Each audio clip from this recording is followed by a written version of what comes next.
So we're going to do another one? Yeah, why not?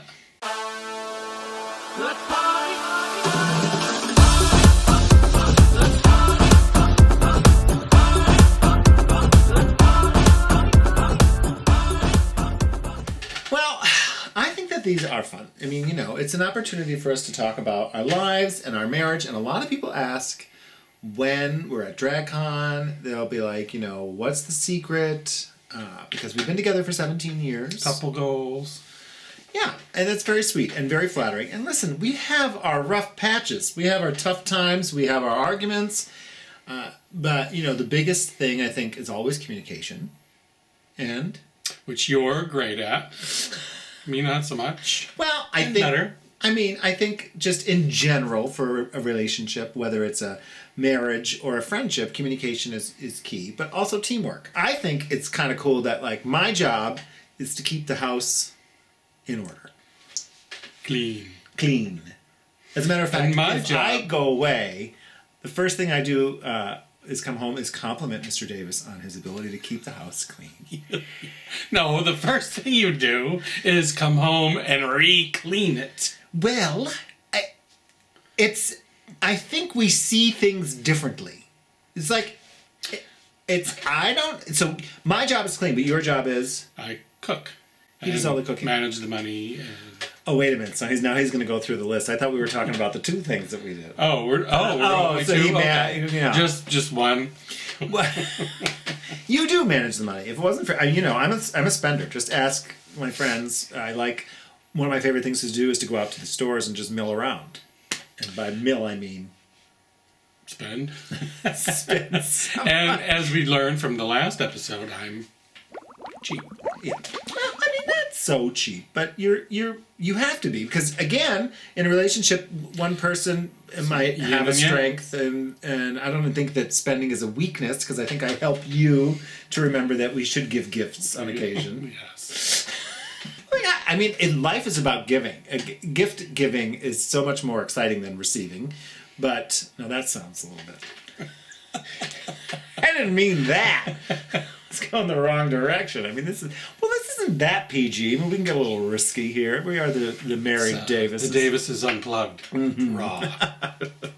But no, I will say I appreciate having the house a certain way. I've come to appreciate it, because let's face it, when I was living alone, I wasn't the best housekeeper, but I tried to keep it neat and clean. It's not on your radar. I was brought up, my mother taught me, hospital corners on the bed. You wake up every morning and you make your bed. That's how you start your day.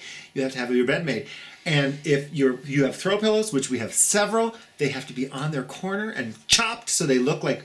Because I have always been taught that you never know when Better Homes and Gardens is going to come visit and want to take a picture. Who's coming to visit us?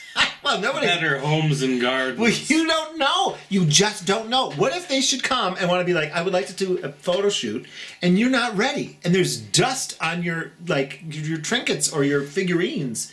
Well, you're always ready. You have to be ready. Now, I know that it's a little ridiculous that I think that Better Homes and Gardens is going to come here, but it's just like it's a motivation in case that should happen. Well, I like to cook. And it actually relaxes me. I love to find new recipes and cook things. And that's the thing. Mr. Davis is the best cook. Over the years, I will say there are now two things. Just the other day, he made something else that I was like, I don't have to have that again. What? That pesto tofu with the vegetables. Oh.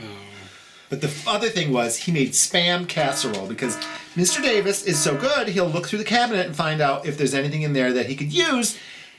Well, yeah, I don't normally buy Spam, but we went to a 70s party, bought the Spam back in the to 70s, have as a decoration. He still had it because he's cheap and he keeps it in the closet. It was like months after. I remember. That stuff keeps forever, but... Yes, I remember. So I'm like, hey, why throw it away? Make a Spam casserole. Wasn't my finest work, I'll admit it. Yeah. But everything else has been delicious.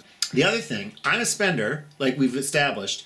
If I want a loaf of bread, I go to the frickin' store and I buy a loaf of bread.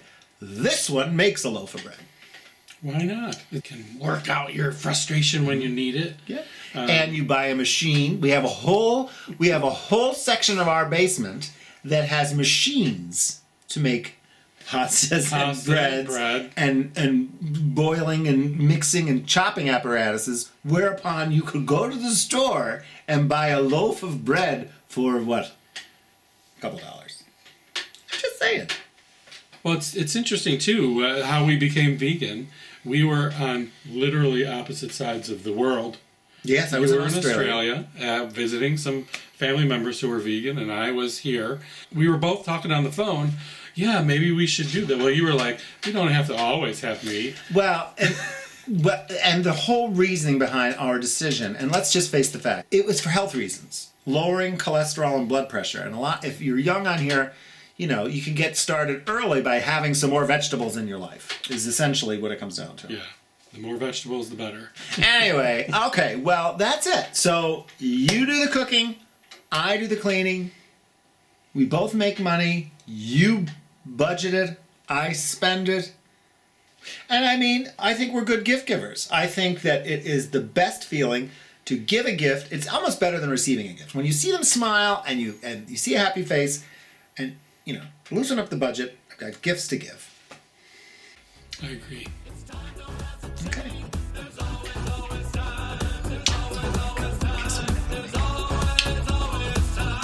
Say goodbye. Goodbye. So we're going to do another one? Yeah, why not? Yeah, why not? It's fun. Always making fun of me. I'm not making fun of you. Wow. You're shady. Shady Queen.